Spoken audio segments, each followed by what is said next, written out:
கிருஷ்ணர் கதையின் தொடர்ச்சியாக பயிற்சி முடித்து மதுராவுக்கு கிருஷ்ணரும் பலராமரும் திரும்பினார். தேவகியும் நந்தகோபாலும் தங்கள் மக்களை பார்த்து மகிழ்ந்தனர். மாடு மேய்த்த சிறுவர்களுக்கு கல்வி கற்று தந்ததில் தந்தை வாசுதேவருக்கு மிகுந்த திருப்தி.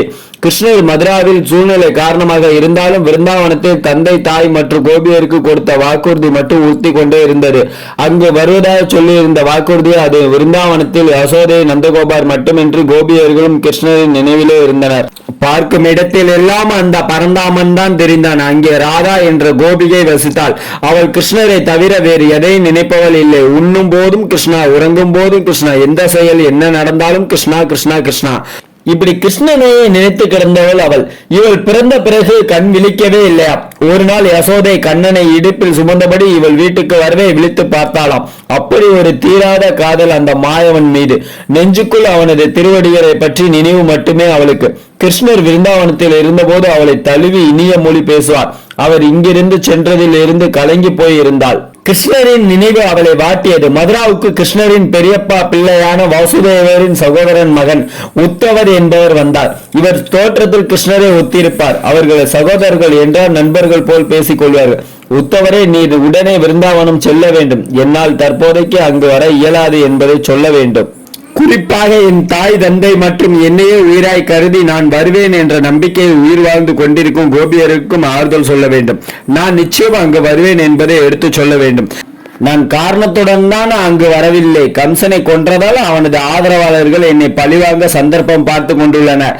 நான் மதுராவில் இருந்தால் இங்குதான் அவர்கள் வருவார்கள். விருந்தாவனம் சென்றால் பாவம், ஏதுமறியா அப்பாவி ஜனங்களும் பசுக்களும் துன்பப்படுவார். அதற்காகவே நான் அங்கு வரவில்லை என்பதை எடுத்து சொல்லுங்கள் என்றார். உத்தவர் அதை ஏற்று ரதத்தில் புறப்பட்டார். அவர் விருந்தாவனத்தை அடைந்த நந்தகோபாரிடம் கிருஷ்ணர் சொன்னதை எடுத்து சொன்னார். பின்னர் கோபியரை சமாதானம் செய்ய அவர் சென்றார்.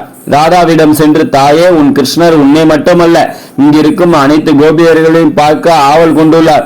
விரைவில் உங்களை காண வருவதாக சொல்லியுள்ளார். அந்த தகவலை அறிவித்து போகவே இவ்வூர் வந்தேன் என்றவர் மதுராவில் அவன் நிகழ்த்திய வீர செயல்களை எல்லாம் ஒன்றுவிடாமல் சொல்ல சொல்ல கோபியர்களின் தாபம் மேலும் அதிகமானது. ஒவ்வொரு பெண்ணும் ஒவ்வொரு வகையில் அவரை உயர்த்தி பேசினார். அதை ரசித்து கேட்டால் உத்தவர். கிருஷ்ணரை புகழ்ந்து பேசுவதை கேட்டாலே புண்ணியம் கிடைத்துவிடும். அதுபோலதான் உத்தவர் நிலையம் அமைந்தது. உத்தவர் பிரியா விடை பெற்று ஊர் திரும்பினார். கிருஷ்ணரிடம் கோபியர் நிலை பற்றி எடுத்து சொன்னார். இதன் பிறகு ஒரு நாள் தான் மதுராவிற்கு நுழைந்த அன்று தனக்கு சந்தனம் தடவி உபசரித்த கூனி பெண்ணான குப்ஜாவின் இல்லத்துக்கு கிளம்பினார். குப்ஜா கிருஷ்ணரை இன்ப முகத்துடன் வரவேற்றாள். அவரை ஆசனத்தில் அமர வைத்தாள். அவருக்கு சந்தனம் பூசினார். வாசனை திரவியங்களை தடவினார். இது அவளது தொழில். அவள் தான் வாழ்ந்த நாட்டின் மன்னனுக்கு சந்தன பூசும் தொழிலை செய்பவர். கிருஷ்ணரை அவள் ஒரு கட்டிலில் அமர வைத்தாள். ஒரு கிண்ணம் சந்தனத்தில் அவர் மேல் பூசினாள். என் அன்பவரே, என்னை ஏற்றுக்கொள்ளும் என்று கெஞ்சினார். கிருஷ்ணர் சிரித்தார். அவளை அவர் தொடவில்லை. அவரது பாதங்களை தொட்டு வணங்கினார். இச்சை உணர்வுடன் அந்த பாதங்களை எடுத்து சற்றே நாணத்துடன் தன் மார்பில் வைத்தாள். அவ்வளவுதான். அவளது இச்சை உணர்வுகள் மறைந்து இப்போது குப்ஜா புது மனுஷியாகிவிட்டாள். கிருஷ்ணரை மனதார துதித்தால் அவளது குணமே மாறி போயிருந்தது. குப்ஜாவிடம் விடை பெற்றார் கிருஷ்ணர். அவரை தன்னுடைய தங்கும்படி அவள் வற்புறுத்தினார். அது தன்னால் இயலாதென்ற கிருஷ்ணர் தன்னை மதுராபுரிக்கு கம்சன் உத்தரவின் பேரில் அழைத்து வந்த அக்ரூரரின் இல்லத்துக்கு புறப்பட்டார். அக்ரூரர் மிகச்சிறந்த ராஜதந்திரி, கிருஷ்ணரின் மகாபக்தர். அவர் கிருஷ்ணரை தகுந்த முறையை வரவேற்று அவரது பாதத்தை கழுவி தீர்த்தத்தை தலையில் தெளித்துக் கொண்டார். அவரது பாதத்தை தன் மடியில் தூக்கி வைத்து வருடினார். கண்ணீர் மல்க அவரை பிரார்த்தித்தார். கம்சனை அவனது கொடிய நண்பர்களையும் கொன்றதற்காக நன்றி கூறினார்.